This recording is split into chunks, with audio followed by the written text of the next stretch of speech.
Hello दोस्तों, हमारे channel cricket info पे आप सभी का स्वागत है। दोस्तों, रिपोर्ट के अनुसार एक बड़ी न्यूज़ सामने आ रही है।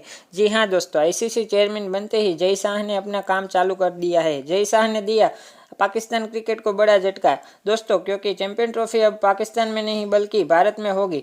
ये न्यूज़ सुनते ही पाकिस्तान क्रिकेट में सनसनी मच गई और पाकिस्तान के कई सारे प्लेयर और पाकिस्तान क्रिकेट बोर्ड भी हताश है। तो क्या है पूरा मसला, आइए देखते हैं। दोस्तों, इससे पहले वीडियो को लाइक और चैनल को सब्सक्राइब कीजिएगा। दरअसल बात यह है कि चैंपियन ट्रॉफी 2025 पाकिस्तान में होने वाली, मगर अब 2025 की चैंपियन ट्रॉफी भारत में होगी। इस बार जय शाह आईसीसी चेयरमैन है। वो पहले बीसीसीआई के चेयरमैन थे, मगर सूत्रों के अनुसार बताया जा रहा है कि जय शाह ने कहा कि भारतीय टीम पाकिस्तान खेलने नहीं जा सकती। अगर team India Pakistan champion trophy खेलने नहीं गई तो आईसीसी को बहुत बड़ा नुकसान होगा। इसीलिए जय शाह इंडिया में चैंपियन ट्रॉफी करवाना चाहते हैं।